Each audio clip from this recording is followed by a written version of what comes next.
veš, kaj sem nama prinesla? Skuto. Sam jaz pa skute ne maram, veš. Ne?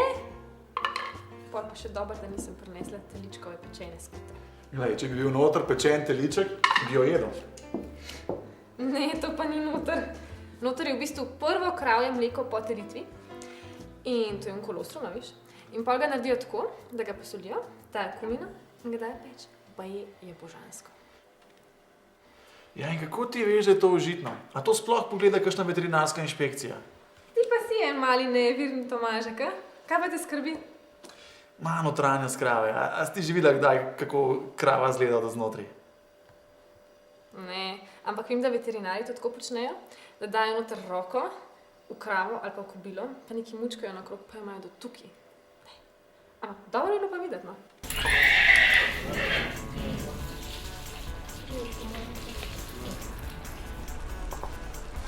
Ta kobila naj bi bila breja 14 dni.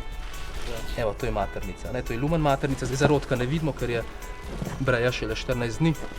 Je pa ta struktura značilna za, da lahko sklepamo, da je kobila breja. Tole je zelo uporabno. Zdaj, a to pogosto uporabljate ultrazvok? Zelo uporabna stvar, ja. Zdaj v naši ambulanti ga zelo pogosto uporabljamo. Ravno ta namen smo še enega kupili, ker je potreba vedno večja, no. Tako da se pa lahko uporablja za ultrazvočni pregled pri kravah, pri kobilah, pri umetnem usmerjevanju kobil.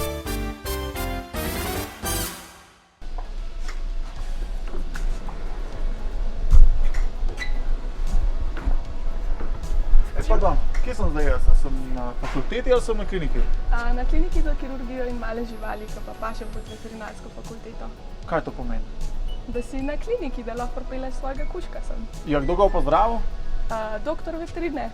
Študentje smo zraven na praksi in lahko tudi kaj naredimo. Se pravi, ta klinika je v sklopu vaše fakultete, kar pomeni, da se vi tle učite. Ja, tudi. Kako izgleda ta praktičen pouk?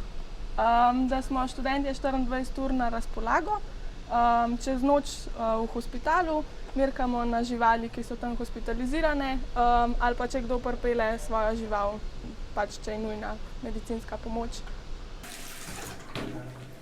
Dober dan. Dober dan. Profesor dr. Rojsova? Ja. Prodekanja, Simon me veseli. Dober dan. Tole pa najbrž niso več prvi letniki. Ne, to so študentje 5 letnikov zdaj, drugače pa začnejo s takimi kliničnimi primeri že nekje v drugi polovici 3. letnika. Kako pa izgleda natančno študij na vaši fakulteti? Ja, v prvih 3 letnikih, 2 letnikih pa pol se ukvarjajo pretežno z teoretičnim delom, se pravi, dobijo dobro podlago o tem, kakšna je zgradba živalskega organizma, veliko vejo o celicah, vejo tudi o bakterijah, o virusih, o povzročiteljih, ki privedejo do bolezni.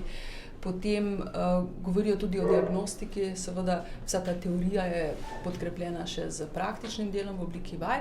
No, potem v koncu 3. letnika, v začetku 4.